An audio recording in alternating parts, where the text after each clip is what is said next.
at a literary princess, and today I have a currently reading for you.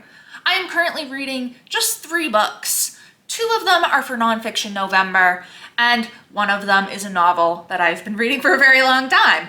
So let's jump in. First up is a book for my dissertation.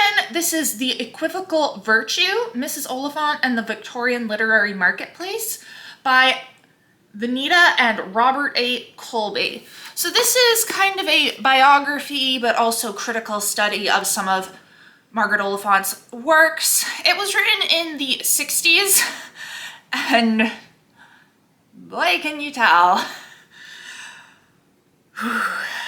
So what's great about this is that it's giving me a lot of material for my dissertation, in that here's what the Colbys have to say about Oliphant at the end of the introduction to the book.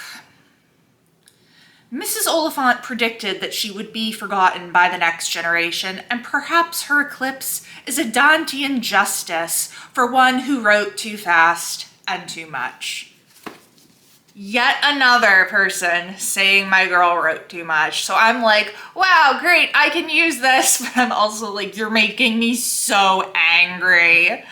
These biographers are so condescending about her. It is driving me crazy.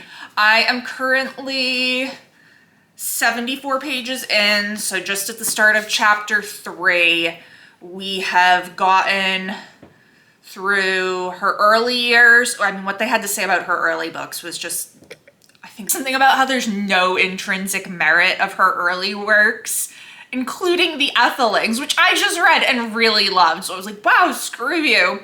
And then they talked about the Carlingford books, which they were like kind of complimentary of, but they were also like, but they're too long and there's too much padding and repetition. And the sensation plot of Salem Chapel is awful. I'm like, oh boy, giving me so much to discuss in my dissertation, but it's making me mad, which is why I'm writing a dissertation on this topic. So yeah, it's about 250 pages. So I've got a ways to go with these condescending jerks. Next up is a book that I've had on my shelf for quite a while. I think I bought it in 2019. This is Learn Latin, the book of the Daily Telegraph QED series by Peter Jones. So this is like a very, very basic introductory course to Latin. I picked it up in 2019 because I thought that I would do 2 languages at the kind of beginner level for my language requirement. I ended up doing 1 language, French, at an intermediate level because I just did not have time to learn Latin in my first few years, and I already knew French. However, I still really do want to learn Latin. I love languages. I have such a good time learning them. Like, really wish that I had studied them more in school, like done a minor or something, but oh well, I didn't, and we can't go back in time. So I just figured I'd pick this up, and it would be a good kind of easy intro to it to see if I actually like Latin before I go spending any money, or any more money, I guess. This was like £16. I bought it in England. But before I go and spend like a bunch of money on a Latin dictionary and like a more intense Latin course. So I'm really enjoying this so far. I am up to chapter 5. So I'm just doing 1 chapter a day, and I'm not even doing it every day. That's like when I have time. But I am enjoying it. I'm not in love with some of the ways he's organized the content within each chapter. The exercises, he's having you like translate this into English or translate this into Latin. But instead of like having them on each one on separate lines, like you would for, like a school worksheet or something, they're just like all smushed together, separated by semicolons.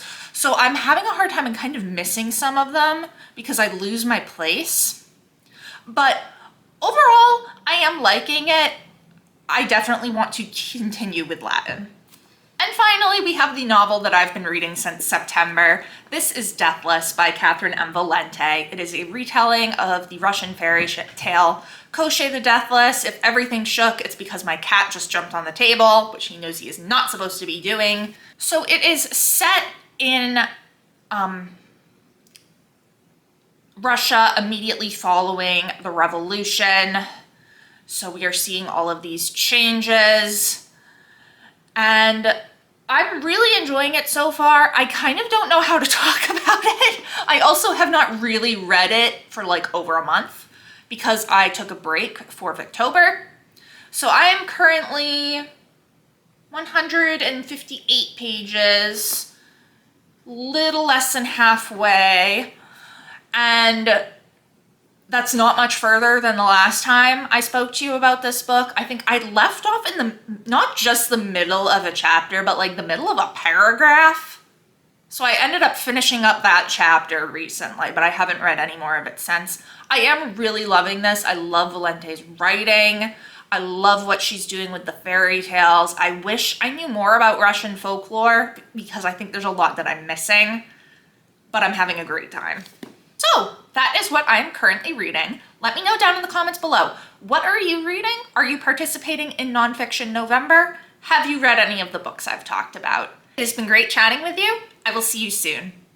Bye.